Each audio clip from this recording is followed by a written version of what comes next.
2025년 초 대구 외곽의 오래된 아파트 단지에서 기묘한 사건이 시작되었습니다.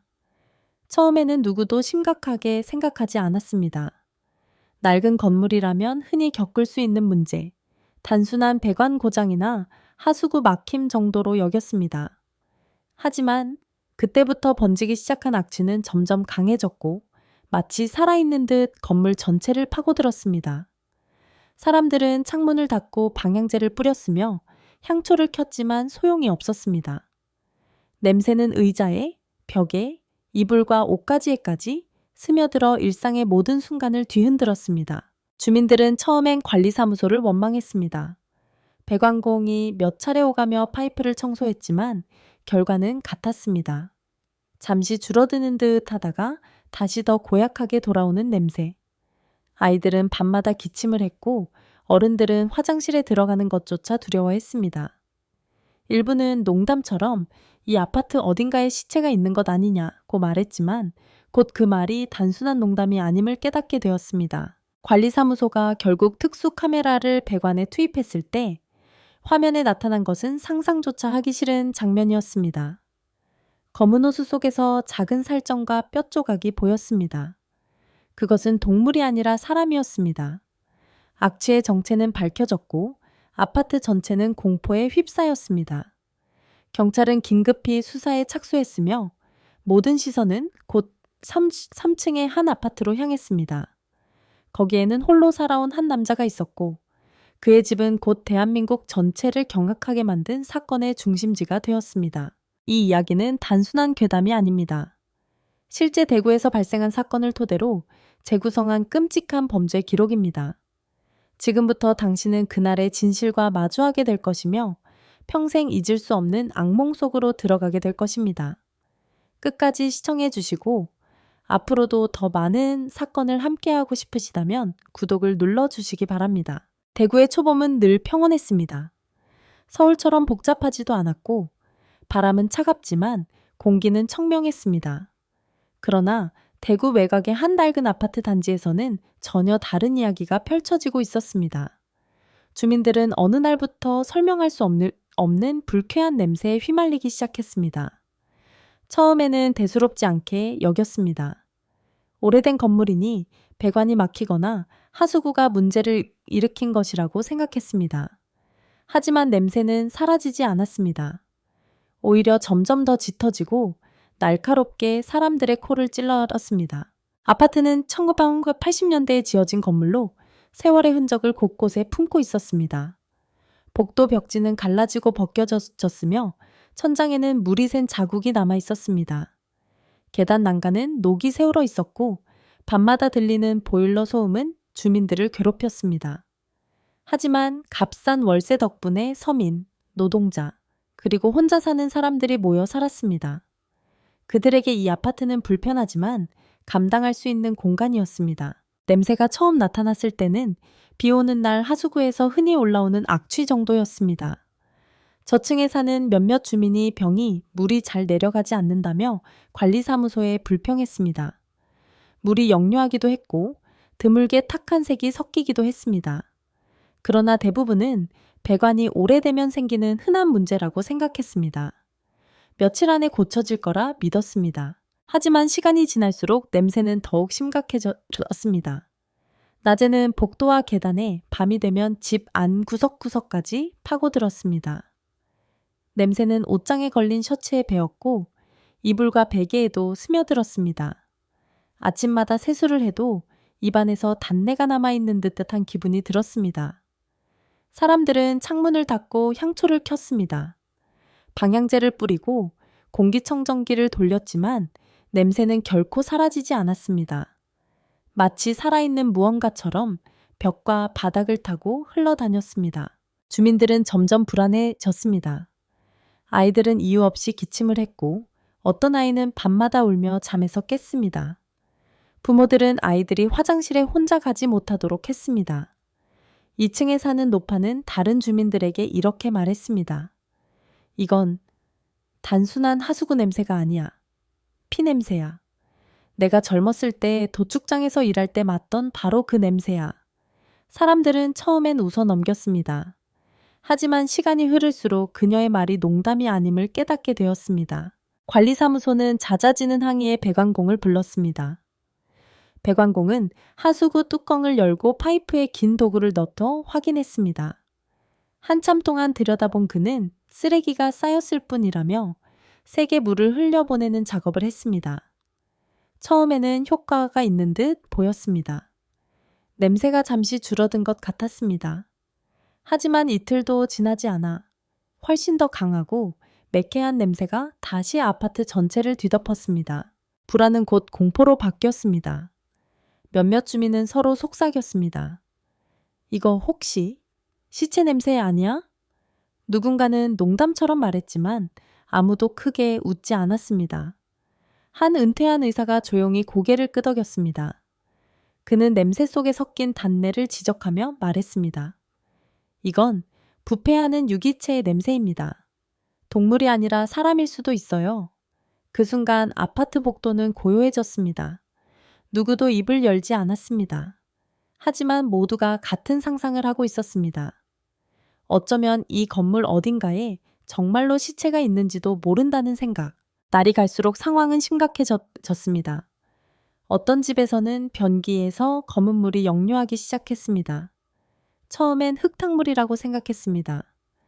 그러나 물 위에 떠오른 작은 조각들을 본 순간 사람들은 숨이 막혔습니다. 그것은 흙덩이가 아니었습니다.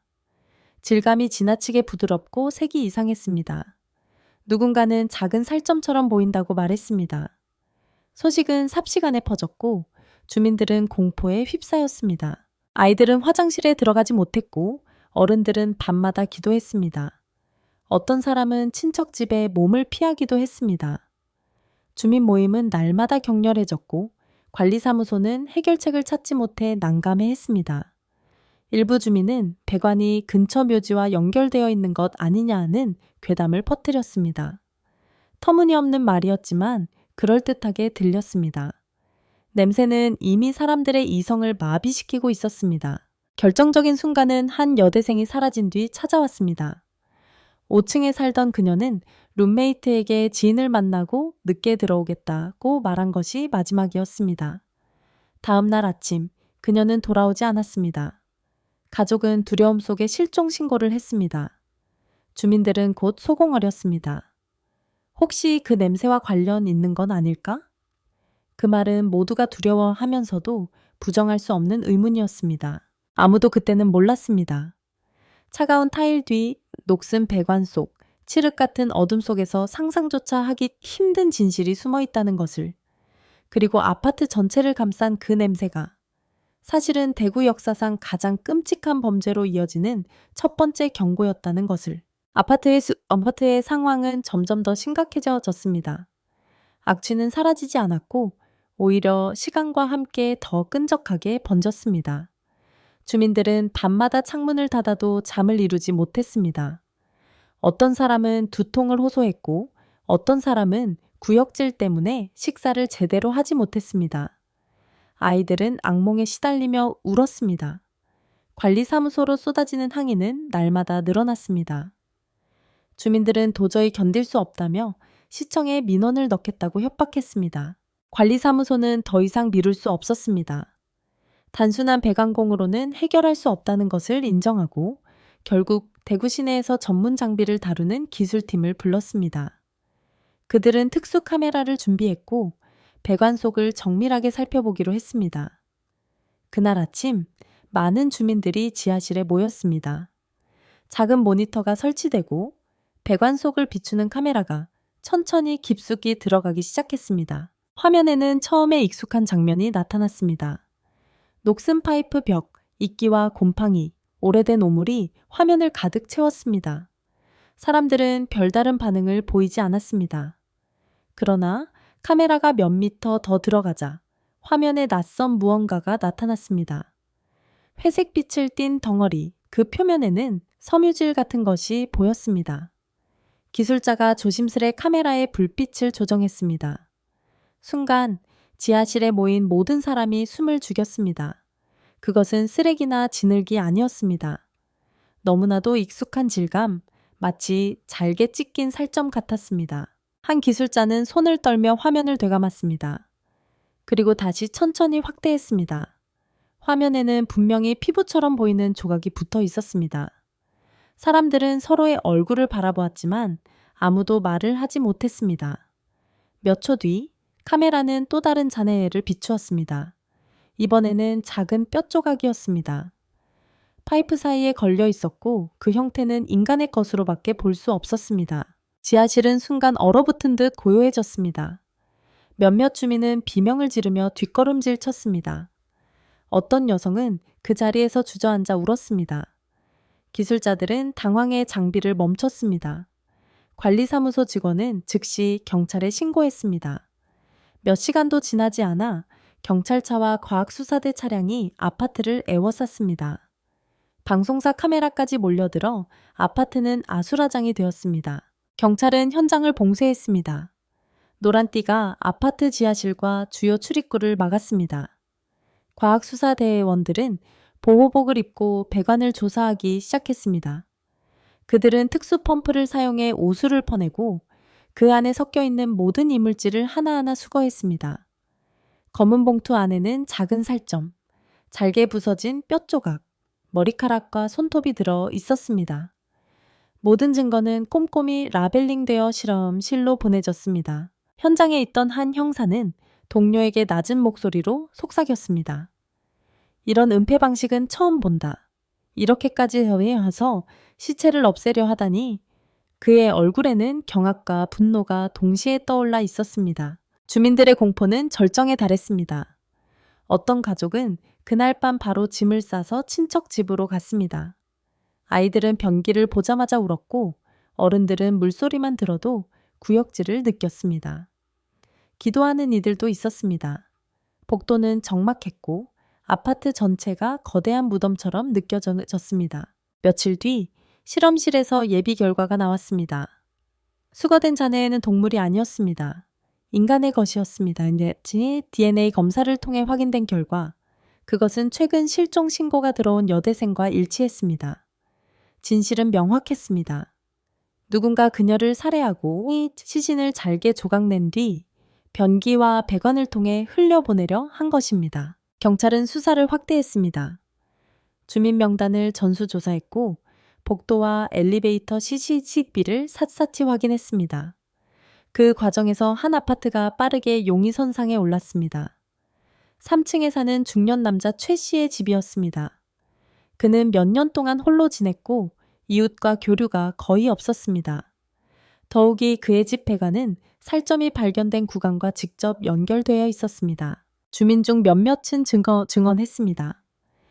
며칠 전까지만 해도 젊은 여자가 자주 그 집을 드나들었어요. 그런데 요즘은 통 보이지 않네요. 경찰은 CCTV를 다시 확인했습니다. 그곳에는 명확한 장면이 담겨 있었습니다. 비 오는 밤 검은 코트를 입은 여대생이 우산을 들고 최 씨와 함께 382호로 들어가는 모습. 그러나 그녀가 다시 나오는 모습은 단 한 번도 찍히지 않았습니다. 퍼즐 조각은 빠르게 맞춰졌습니다. 악취, 배관 속의 살점, 3무 2호 아파트, 그리고 사라진 여대생. 모든 길은 한 곳을 가리키고 있었습니다. 아파트는 고요했습니다. 주민들은 속삭였고 눈을 마주치지 않았습니다. 그러나 모두가 알았습니다. 지난 몇 주 동안 그들은 살인범과 같은 건물에서 같은 공기를 마시며 살아왔다는 사실을, 그리고 그 사실이 경찰에 의해 곧 확인될 것이라는 예감을 떨칠 수 없었습니다. 경찰이 본격적으로 수사를 확대하면서 주민들의 시선은 자연스럽게 3층 복도 끝에 자리한 392호 아파트로 쏠렸습니다. 그곳은 수년 동안 한 중년 남자가 혼자 살아온 집이었습니다. 그의 이름은 최 씨. 나이는 40을 넘겼고 일정한 직업도 가족도 없는 인물이었습니다. 사람들은 그가 밤에만 움직이고 이웃과 거의 인사를 나누지 않았다고 기억했습니다. 늘 무표정한 얼굴로 고개를 숙이고 지나가는 모습은 오랫동안 주민들에게 묘한 불편함을 남겨왔습니다. 하지만 그 불편함이 살인과 연결될 것이라고는 아무도 생각하지 못했습니다. 경찰은 CCTV 기록을 집중적으로 확인했습니다. 거기에는 충격적인 장면이 선명하게 남아 있었습니다. 몇 주 전부터 한 여대생이 여러 차례 3검 2호로 들어가는 모습이 찍혀 있었던 것입니다. 그녀는 항상 웃으며 문을 두드렸고 최 씨는 무표정한 얼굴로 그녀를 맞이했습니다. 그러나 이상한 점은 그녀가 나오는 장면은 단 한 번도 기록되지 않았다는 것이었습니다. 마지막 영상은 비가 내리던 밤이었습니다. 어두운 코트를 입고 우산을 든 채 그녀는 서둘러 3검 2호 안으로 들어갔습니다. 그것이 그녀의 마지막 모습이었습니다. 가족은 이미 실종 신고를 한 상태였습니다. 경찰은 즉시 영장을 발부받아 3검에 대한 압수수색을 진행했습니다. 밤이 되자 3층 복도는 경찰과 주민들로 가득 찼습니다. 문이 강제로 열리는 순간 문틈에서부터 매캐하고 끔찍한 냄새가 흘러나왔습니다. 주민들은 숨을 죽였고 경찰은 단호한 표정으로 집 안에 들어갔습니다. 3검 2호 내부는 어수선했습니다. 창문은 굳게 닫혀 있었고 커튼은 빛 한 줄기 새어 나오지 않도록 쳐져 있었습니다. 거실에는 술병과 쓰레기 봉투가 나뒹굴고 있었으며 옷가지와 빈 상자가 아무렇게나 흩어져 있었습니다. 공기는 눅눅했고 어딘가 알 수 없는 단내가 배어 있었습니다. 그러나 진짜 충격은 욕실에서 찾아왔습니다. 욕실 타일은 이미 여러 차례 닦아낸 흔적이 있었습니다. 그러나 아무리 닦아도 사라지지 않는 검붉은 얼룩이 타일 틈새마다 남아 있었습니다. 세면대에는 부엌칼이 하나 놓여 있었고 칼날 끝에는 머리카락 몇 가닥이 붙어 있었습니다. 욕조 옆 구석에는 플라스틱 통 하나가 놓여 있었는데 그 안에서는 설명하기만 힘든 악취가 흘러나왔습니다. 과학수사대는 신속하게 증거를 봉인했습니다. 거실 한쪽에서는 노트북과 휴대전화가 발견되었습니다. 디지털 포렌식을 거친 결과 거기에는 최 씨와 피해 여대생 사이의 메시지가 남아 있었습니다. 두 사람은 데이팅 앱을 통해 알게 된 사이였습니다. 처음에는 가벼운 만남이었지만 곧 그녀는 자주 그의 집을 드나들게 되었습니다.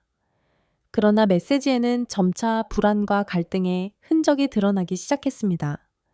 여대생은 친구에게 그 사람과 함께 있으면 불안하다. 이상한 집에서 자꾸 불편한 말을 한다는 내용의 메시지를 보낸 기록이 있었습니다.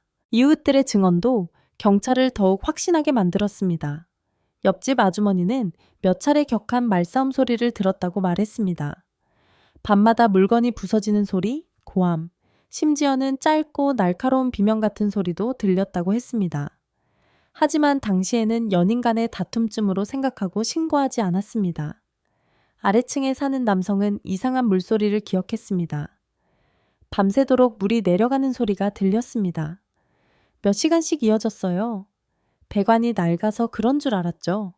그런데 지금 생각하면 시체를 흘려보내던 소리였을 겁니다. 그의 말은 현장을 지켜보던 주민들을 오싹하게 만들었습니다. 경찰은 현장에서 발견된 모든 증거를 수거했습니다. 혈흔, 칼, 머리카락, 의심스러운 쓰레기 봉투, 하나하나가 무겁게 방 안을 채웠습니다. 주민들은 복도에서 긴장된 눈빛으로 수사 과정을 지켜보았습니다. 그리고 곧 체포 소식이 전해졌습니다. 최 씨는 아파트 인근에서 붙잡혔습니다. 그는 저항하지 않았습니다. 경찰에 이끌리며 고개를 숙인 채 아무 말도 하지 않았습니다. 그 장면은 주민들에게 강렬한 인상을 남겼습니다. 몇몇은 욕설을 퍼부었고 어떤 이는 몸을 떨며 뒤로 물러섰습니다. 오랫동안 살인범과 같은 건물에서 벽 하나를 사이에 두고 살아왔다는 사실이 믿기지 않았습니다. 그날 밤 많은 주민은 잠을 이루지 못했습니다. 경찰은 3검 2호를 봉쇄했습니다. 수사관들은 사진을 찍고 현장을 정밀하게 조사했습니다. 방 안 곳곳에서 발견된 흔적들은 모두 같은 이야기를 하고 있었습니다. 이곳에서 살인이 일어났다는 것, 그리고 피해자는 실종된 여대생이라는 것, 퍼즐은 거의 완성 단계에 들어가고 있었습니다. 주민들에게 3검 2호는 단순한 집이 아니게 되었습니다. 그것은 공포의 상징이었습니다. 악취의 근원, 끔찍한 범죄의 무대, 그리고 더 이상 지워지지 않을 기억의 장소. 아파트 주민들은 서로를 바라보며 한 가지를 확인했습니다. 이 사건은 단순히 한 사람의 죽음으로 끝나는 것이 아니라 자신들 모두의 삶을 바꿔버린 사건이라는 것을. 참거부수에서 체포된 초혜 씨는 곧장 대구 경찰서로 이송되었습니다. 체포 순간부터 그는 아무런 저항도 하지 않았습니다. 고개를 숙인 채 묵묵히 끌려갔고 입술은 굳게 다물려 있었습니다. 주민들은 창밖으로 그 모습을 지켜보며 분노와 경멸 그리고 깊은 공포를 동시에 느꼈습니다. 오랫동안 같은 건물에서 마주치던 이웃이 사실은 살인범이었다는 사실은 쉽게 받아들일 수 없는 충격이었습니다. 경찰서에서의 첫 조사에서 최 씨는 완전히 침묵했습니다. 형사들이 아무리 질문을 던져도 그는 고개를 떨군 채 아무 대답도 하지 않았습니다. 때로는 멍하니 책상 위를 바라보았고 때로는 눈을 감은 채 깊은 한숨만 내쉬었습니다. 긴장된 공기 속에서 형사들의 분노와 조급함은 점점 커졌습니다. 그러나 무의미한 추궁만으로는 벽 같은 침묵을 깨뜨릴 수 없었습니다. 수사팀은 전략을 바꾸기로 했습니다. 형사들은 하나씩 증거를 꺼내어 그의 앞에 놓았습니다. 욕실 타일에 남은 혈흔 사진, 머리카락이 붙어 있던 칼, 쓰레기 봉투 속에서 발견된 이상한 조각들, 그리고 결정적으로 CCTV 속 피해 여대생의 마지막 모습. 그녀가 3억 2호로 들어가지만 다시는 나오지 않는 장면. 최 씨의 손이 미세하게 떨리기 시작했습니다. 이마에 땀이 맺혔고 입술은 더 굳게 다물렸습니다. 하지만 눈빛은 분명 흔들리고 있었습니다. 10여 시간이 넘는 조사 끝에 마침내 최 씨는 입을 열었습니다. 목소리는 낮고 거칠었으며 문장은 짧고 끊겼습니다. 그는 피해 여대생을 데이팅 앱에서 만났다고 말했습니다. 몇 차례 만남을 가진 후 그녀는 종종 그의 집을 방문했고 두 사람 사이에는 알 수 없는 긴장감이 쌓여갔습니다. 그는 그녀가 자신을 무시한다고 느꼈고 때때로 사소한 대화조차 언쟁으로 번졌습니다. 사건 당일 밤에도 두 사람은 격렬하게 다투었습니다. 그는 분노에 휩싸여 여성을 붙잡았고 결국 목을 조르기 시작했습니다. 그녀는 발버둥 쳤지만 그의 소나기에서 벗어날 수 없었습니다. 몇 분이 흐른 뒤 그녀의 몸은 축 늘어졌고 방 안은 숨막히는 정적에 휩싸였습니다. 최 씨는 그제야 손을 놓았지만 이미 돌이킬 수 없는 일이 되어 있었습니다. 그는 처음엔 패닉 상태였습니다. 경찰에 신고해야 할지 망설였지만 곧 두려움이 몰려왔습니다. 살인을 인정하면 모든 것이 끝장난다고 생각했습니다. 그래서 그는 끔찍한 결심을 내렸습니다. 시신을 없애기로 한 것입니다. 그가 선택한 장소는 욕실이었습니다. 작은 공간, 물이 자유롭게 흐르는 곳, 그리고 자신이 가장 익숙한 공간. 그는 부엌에서 칼과 가위를 가져왔습니다. 그리고 믿기 힘든 일을 시작했습니다. 그는 떨리는 손으로 시신을 토막내기 시작했습니다. 칼날은 무뎌 잘 들어가지 않았고 그는 몇 번이나 구역질을 하며 주저앉았습니다. 하지만 멈추지 않았습니다. 그는 물을 내리며 작은 조각들을 변기에 흘려보냈습니다. 그의 진술은 수사관들을 소름 끼치게 만들었습니다. 그는 구체적으로 말했습니다. 칼이 잘 들지 않아 힘들었어요. 피냄새가 너무 진해서 토할 뻔했어요. 하지만 물이 모든 걸 가져가 줄 거라고 생각했죠. 몇 시간 동안 계속 물을 내렸어요. 계속. 그의 목소리는 갈라졌지만 말끝에는 묘한 확신이 담겨 있었습니다. 그는 정말로 그렇게 하면 모든 증거가 사라질 것이라 믿었던 것입니다. 하지만 현실은 달랐습니다. 낡고 좁은 배관은 그의 계획을 배신했습니다. 살점과 뼈 조각은 물과 함께 흘러가지 못하고 곳곳에 걸렸습니다. 그리고 그로 인해 끔찍한 악취가 발생했습니다. 그 악취가 주민들의 신고로 이어졌고 결국 그의 범죄가 드러나게 된 것입니다. 형사들은 그에게 물었습니다. 왜 그렇게까지 했나? 왜 그런 비인간적인 방식을 택했나? 최 씨는 한참 동안 침묵하다가 겨우 입을 열었습니다. 달리 방법이 없었습니다. 시체를 숨길 수 있는 방법이 그것밖에 없다고 생각했어요. 물이 모든 걸 씻어줄 거라고 믿었습니다. 그의 말은 형사들을 더욱 분노하게 만들었습니다. 그것은 반성이라기보다 자기 합리화에 가까웠기 때문입니다. 자백은 녹음되고 영상으로 기록되었습니다. 과학수사대는 그의 진술과 현장에서 수거한 증거를 대조했습니다. 결과는 모두 일치했습니다. 배관에서 발견된 DNA는 실종된 여대생의 것이었고 욕실에서 발견된 혈흔 역시 피해자의 것이었습니다. 이제 더 이상 변명의 여지는 없었습니다. 주민들에게 이 소식은 충격이었습니다. 그들은 분노와 혐오를 넘어 깊은 절망을 느꼈습니다. 몇 주 동안 자신들이 맡아왔던 냄새가 사실은 같은 건물에서 살던 한 여대생의 시신이 썩어가는 냄새였다는 사실. 아이들은 다시는 화장실에 들어가지 못했고 어른들은 밤마다 술에 의지해야 했습니다. 누군가는 이사를 결심했고 누군가는 두려움에 떠는 채 집을 지켰습니다. 참거위원은 더 이상 단순한 집이 아니었습니다. 그것은 범죄의 무대이자 인간이 어디까지 잔혹해질 수 있는지를 보여주는 증거였습니다. 그리고 최 씨의 자백은 아파트 전체와 대구 시민 모두에게 영원히 지워지지 않을 악몽을 선사했습니다. 최 씨의 자백이 있은 후에도 경찰은 안심하지 않았습니다. 모든 범행은 증거로 입증되어야 했습니다. 수사관들과 과학수사대는 며칠 동안 밤낮을 가리지 않고 아파트를 샅샅이 뒤졌습니다. 배관은 다시 열렸고 특수 펌프가 돌아가며 오수를 퍼냈습니다. 사람들은 가까이 다가가지 못했습니다. 숨을 쉴 수 없을 만큼 역겨운 냄새가 퍼졌고 하얀 보호복을 입은 수사관들이 비닐봉지를 하나하나 채워나갔습니다. 그 안에는 잘게 찢긴 살점, 뼈조각, 머리카락, 손톱까지 들어있었습니다. 모든 증거물은 라벨을 붙여 실험실로 보내졌습니다. 긴 기다림 끝에 DNA 검사 결과가 발표되었습니다. 그것은 실종된 여대생과 일치했습니다. 주민들은 그 소식을 듣고 충격에 휩싸였습니다.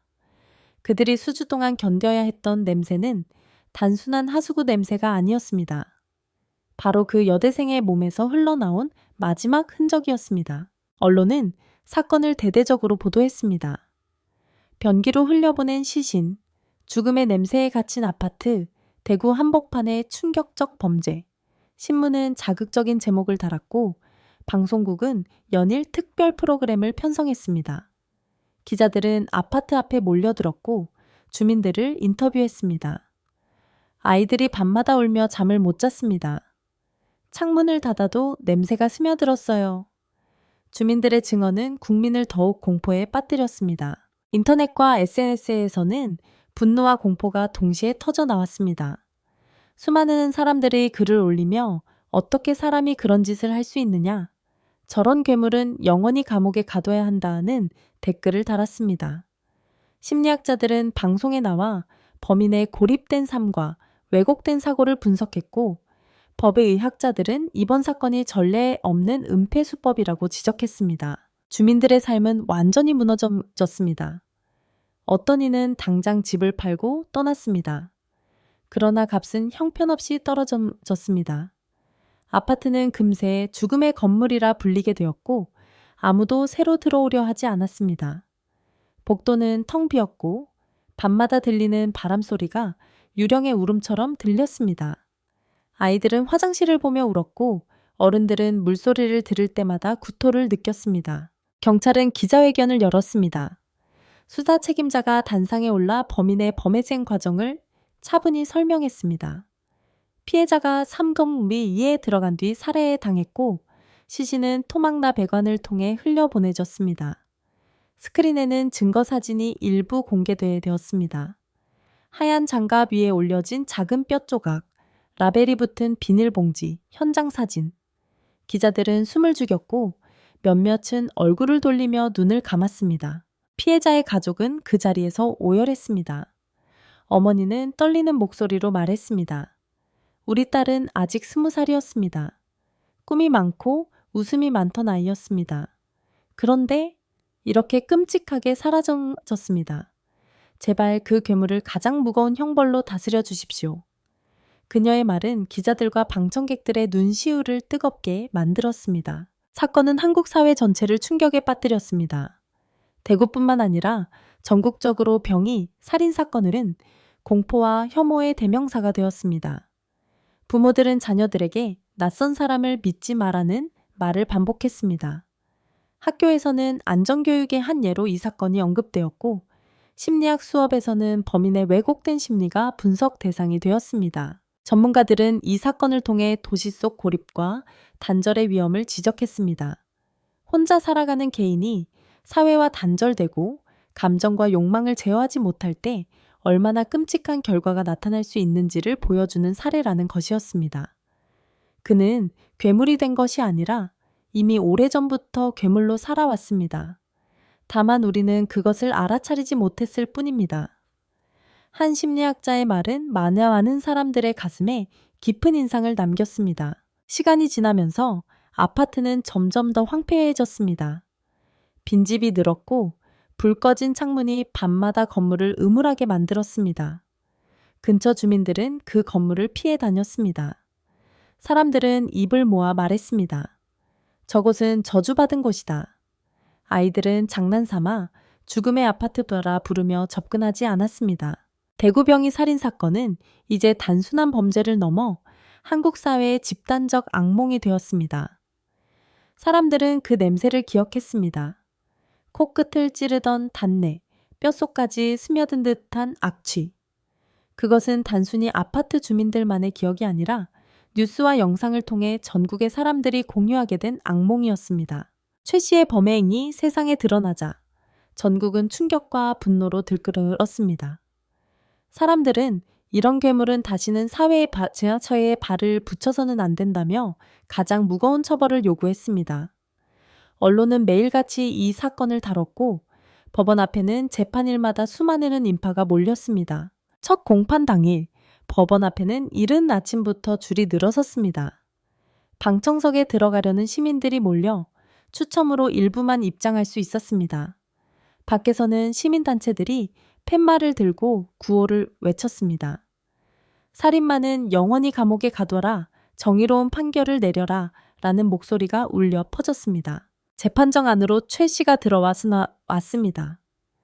쇠 차림의 초췌한 얼굴, 깊게 꺼진 눈, 굳게 담은 입술. 그는 고개를 숙인 채 피고인석에 앉았습니다. 그 순간 방청석에서는 술렁임이 일었습니다. 어떤 이는 욕설을 퍼부었고 어떤 이는 분노의 치를 떨었습니다. 그러나 판사는 차분히 질서를 유지시키며 재판을 시작했습니다. 검사는 장문의 공소장을 낭독했습니다. 공소장에는 살인, 사체 훼손, 증거 인멸, 그리고 배관을 통한 은폐 시도까지 모든 범죄 사실이 기록되어 있었습니다. 검사의 목소리는 단호했습니다. 그는 피고인의 행위는 단순한 살인이 아니라 인간의 존엄을 완전히 짓밟은 반인륜적 범죄입니다. 피해자를 죽음으로 몰아넣었을 뿐 아니라 사체를 끔찍한 방식으로 훼손해 공동체 전체를 공포에 빠뜨렸습니다. 이런 범죄에 관용은 있을 수 없습니다. 라고 말했습니다. 이어 증거들이 하나씩 법정에 제시되었습니다. 피해자가 3도 2호로 들어가는 장면만 찍히고 나오는 장면은 없는 CCTV 영상, 욕실 타일에 남아있던 혈흔 사진, 배관에서 발견된 살점과 뼈 조각의 DNA 결과, 그리고 최 씨 본인의 자백 녹취록. 증거가 제시될 때마다 방청석에서는 숨죽인 탄식이 흘러나왔습니다. 피해자의 어머니는 고개를 숙이고 눈물을 훔쳤습니다. 변호인은 최 씨의 정신적 상태를 강조했습니다. 그는 최 씨가 오랫동안 사회에서 고립되어 우울증과 불안 증세에 시달렸다고 주장했습니다. 피고인은 정상적인 판단 능력을 상실한 상태에서 충동적으로 범행을 저질렀습니다. 그의 삶은 외로움과 고립 속에서 서서히 무너졌고 결국 돌이킬 수 없는 선택을 하게 된 것입니다. 피고인에게 최소한의 참작 여지를 남겨주어야 합니다. 그러나 이러한 주장은 곧장 반발을 불러일으켰습니다. 검사는 단호히 반박했습니다. 피고인은 충동적으로만 행동하지 않았습니다. 범행 후 현장을 치우고 시신을 토막내어 변기를 통해 은폐하려 했습니다. 몇 시간 동안 물을 내리며 증거를 없애려 했습니다. 이 모든 행위는 이성이 명확히 작동하고 있었다는 증거입니다. 그는 계획적이고 치밀하게 범행을 감췄습니다. 정신적 불안정은 범행의 본질을 흐릴 수 없습니다. 법정은 긴장감으로 가득 찼습니다. 양측의 공방은 치열했고 판사는 차분히 기록을 남기며 모든 발언을 경청했습니다. 그날 재판에서 가장 사람들의 마음을 울린 순간은 피해자의 어머니가 증언대에 섰을 때였습니다. 그녀는 손을 떨며 입을 열었습니다. 제 딸은 이제 겨우 20살이었습니다. 미래가 있었고 꿈이 있었습니다. 그런데 피고인은 제 딸의 생명을 잔인하게 빼앗고 인간으로서 마지막 존엄마저 짓밟았습니다. 저는 매일같이 딸이 겪었을 고통을 상상하며 살아갑니다. 제발 가장 무거운 형벌을 내려주십시오. 그래야 제 딸의 영혼이 조금이라도 편히 쉴 수 있습니다. 방청석 곳곳에서 눈물이 흘렀습니다. 여러 차례의 공판 끝에 판결의 날이 다가왔습니다. 법원은 시민들의 관심 속에 긴장감으로 가득했습니다. 판사는 조용히 판결문을 낭독했습니다. 피고인은 인간의 존엄을 파괴하고 공동체 전체를 불안과 공포로 몰아넣었습니다. 범행의 잔혹성과 은폐 방식의 충격성은 유례를 찾기 어렵습니다. 따라서 본 법원은 피고인에게 무기징역을 선고하며 가석방의 가능성을 배제합니다. 그 순간 방청석에서는 울음과 박수가 동시에 터져 나왔습니다. 피해자의 가족은 서로 부둥켜 안고 울었고 시민들은 정의가 살아있다는 외침을 터뜨렸습니다. 그러나 동시에 많은 사람들은 알고 있었습니다. 아무리 무거운 형벌이 내려진다 해도 피해자의 삶은 돌아오지 않으며 주민들이 겪은 공포와 트라우마도 사라지지 않을 것이라는 사실을. 판결은 전국적인 뉴스가 되었습니다. 언론은 무기징역, 대구병이 살인범 정의에 심판받다 라는 제목을 달았습니다. 법학자들은 범죄의 잔혹성에 비추어 볼 때 적절한 판결이라 평가했고 심리학자들은 이 사건은 고립과 사회적 단절이 어떤 괴물을 만들어낼 수 있는지를 보여준다 라고 분석했습니다. 주민들은 법정에서 판결 소식을 듣고도 쉽게 안도하지 못했습니다. 악취가 퍼지던 나날, 변기에서 역류하던 검은 물, 그리고 살점이 걸려있던 배관의 모습은 여전히 생생하게 떠올랐습니다. 정의는 실현되었지만 악몽은 끝나지 않았습니다. 재판은 끝났습니다. 판결도 내려졌습니다. 피고인 최 씨는 무기징역, 가석방 없는 형벌을 선고받았습니다. 언론은 정의가 실현되었다고 보도했고 시민들은 분노와 슬픔 속에서 잠시 안도의 한숨을 내쉬었습니다. 그러나 아파트 주민들의 삶은 결코 예전으로 돌아갈 수 없었습니다. 악취는 사라졌지만 냄새의 기억은 여전히 사람들의 뇌리에 남아 있었습니다. 어떤 주민은 지금도 물소리를 들으면 토할 것 같다고 말했습니다. 단순한 수돗물 소리조차 그들에게는 시체가 흘러내리던 순간을 떠올리게 했습니다. 아이들은 밤마다 울며 꿈속에서 비명을 질렀습니다. 병이에서 손이 나와 나를 끌고 간다. 부모들은 아이들을 달래며 눈물을 삼켰습니다. 그것은 단순한 악몽이 아니라 실제 경험이 만든 트라우마였습니다. 많은 가정은 결국 집을 팔고 떠났습니다. 그러나 가격은 바닥을 쳤습니다. 아파트는 금세 텅 비었고 어두운 창문이 늘어났습니다. 복도는 고요했고 바람이 불 때마다 철문이 삐걱이는 소리가 울렸습니다. 주민들은 그 소리를 유령의 신음처럼 들었습니다. 근처 사람들은 그 건물을 피해 다녔습니다. 죽음의 아파트라는 이름은 입에서 입으로 퍼져졌습니다. 부동산 광고에도 그 이름이 사라지지 않았습니다. 사건은 대구만의 문제가 아니었습니다. 전국적으로도 큰 파장을 일으켰습니다. 학교에서는 안전교육의 한 예로 이 사건을 다뤘습니다. 교사들은 아이들에게 낯선 사람을 쉽게 따라가지 마라 하는 교훈을 강조했습니다. 부모들은 자녀들에게 수십 번씩 같은 말을 반복했습니다. 아무리 친근하게 보여도 모르는 사람을 믿지 마라. 심리학자들은 학술 대회에서 이 사건을 주요 연구 주제로 삼았습니다. 고립된 개인이 사회와 단절되고 내면의 분노와 외로움이 폭발할 때 얼마나 끔찍한 결과가 나타날 수 있는지 설명했습니다. 그는 하루아침에 괴물이 된 것이 아닙니다. 오랜 시간 고립 속에서 서서히 괴물이 되어갔던 것입니다. 그리고 우리는 그 신호를 보지 못했습니다.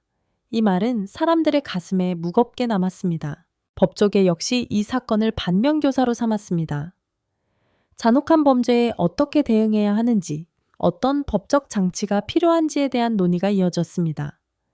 피해자 가족 보호 제도의 필요성, 사회적 고립 계층에 대한 관리와 지원의 필요성도 함께 논의되었습니다. 그러나 피해자 가족에게는 어떤 논의도 위로가 되지 않았습니다. 어머니는 언론 인터뷰에서 이렇게 말했습니다. 저는 아직도 딸의 방을 그대로 두고 있습니다. 옷도, 책도 모든 것이 그날 그대로입니다. 하지만 제 딸은 돌아오지 않습니다.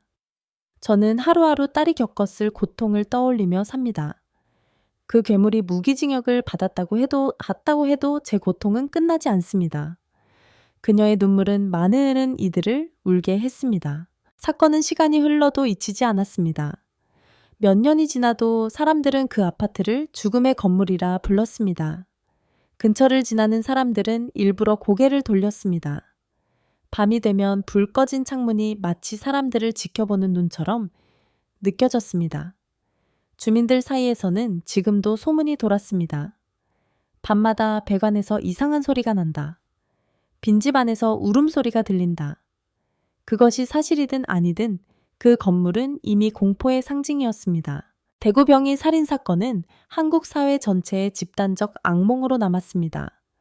그것은 단순히 한 명의 죽음을 넘어 공동체 전체의 공포와 불안을 드러냈습니다. 사람들은 물소리 하나에도 곰팡이 냄새 하나에도 몸을 떨었습니다. 사건은 끝났지만 악몽은 여전히 현재 진행형이었습니다. 2025년 초 대구 외곽의 그 낡은 아파트에서 시작된 이야기는 단순한 범죄의 사건이 아니라 현대사회의 어둠을 드러낸 거울이었습니다. 고립, 무관심, 그리고 사회적 단절이 만들어낸 괴물이 어떤 모습으로 우리 앞에 나타날 수 있는지를 보여주었습니다. 사람들은 지금도 묻습니다. 다음 초혜 씨는 어디에 숨어 있는가? 그 질문은 공포이자 우리 모두가 답해야 할 경고입니다.